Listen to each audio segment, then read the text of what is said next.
Hey everyone. All right, we're gonna get started with this episode in a sec here. Let's just wait for a few people to get on board. See, we got a few coming in.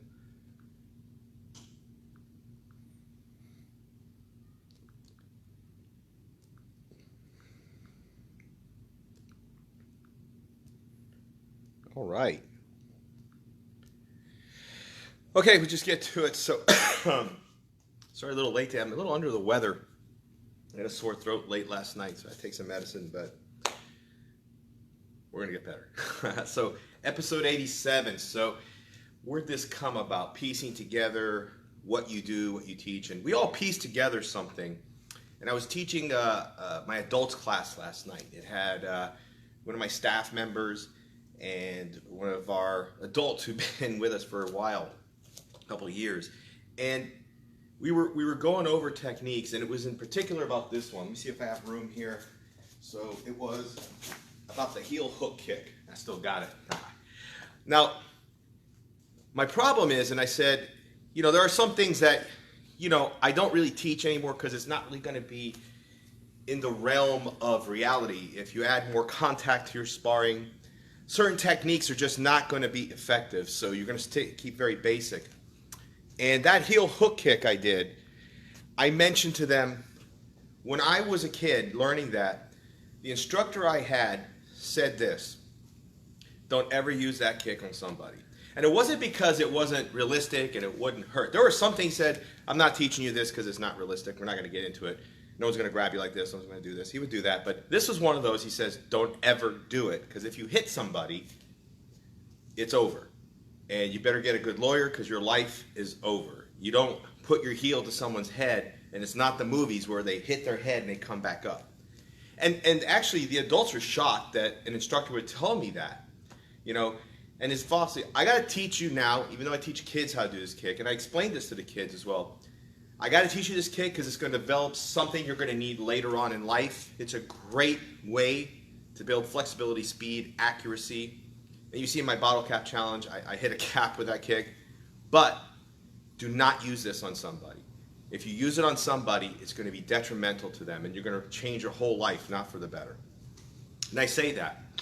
And I was comparing it to when I would watch some MMA fighters. And I have nothing against MMA. And if you look at MMA, you got two types of fighters. And I'm going to talk about which one I'm going to get into.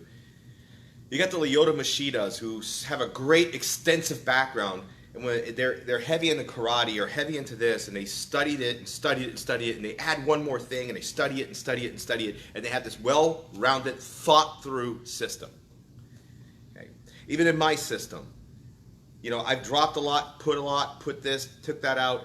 I put thought behind it, behind a reasoning, why I teach certain things to certain students, certain age groups. And then you have the other fighters who, you could tell they probably did classes here, classes there. They picked one thing they thought looked cool, and they studied it, but they didn't understand the reasoning behind it. And I was watching this MMA fighter, and he was on Ultimate Fighter years ago, and the show was actually still kind of good. And he hit the guy he was fighting in the head with that heel hook kick, and the guy immediately dropped. And because of the attitude of that particular fighter, he's running around the ring, hands in the air, look, I got him, haha. And then someone's saying well, he's not breathing. And then it was like, whoops, I'm sorry. And he was scared. And they revived him. He was fine, but he was hospitalized for a while.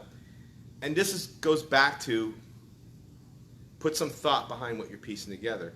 There's a reason why instructors tell you sometimes, don't do this thing. It's not worth it. If I were to do a heel hook kick, it better be that my life was in danger and I had no way of getting out of this situation other than hitting him in the head full force with a spinning heel hook kick. If you can pull it off. You have to practice it a lot. Granted, the guy's skill was great, but he lacked the understanding of why to do it. And just to give a kind of history, some of these techniques were designed to hit soldiers with heavy helmets. So when you would hit the neck, the helmet was heavy enough to snap the neck and kill that person. We don't tell that to kids, obviously, but we tell them, look, practice this kick. Okay? Don't do this kick. If a bully comes at you, do this instead. Do not hit somebody in the head with this kick. And had this fighter probably had that education, if he had studied everything he had done to the level of like some of the other fighters that do, and they understand the reasoning behind it. They understand like the philosophy behind it, understand why to do what to do and when to do it. Then he wouldn't have had that incident in the ring. So my point is, whatever you do in life, you're going to piece things together to make your new version of your company, your, whatever, your exercise regimen. Put some thought to it. And the same thing with exercise. When I see people, they start to do this exercise fad, that exercise fad, this diet fad, this, that. They don't put any thought to it. They just do it because they see a commercial, and then your results are varied. Take time to think it through, study it, implement it, and do it over and over again. And then if you get your results, great, keep on that track. If you don't, then it might be time to change. Okay, so that's my point for this video. Have a great one. I'll see you guys on the next one. Always be kicking.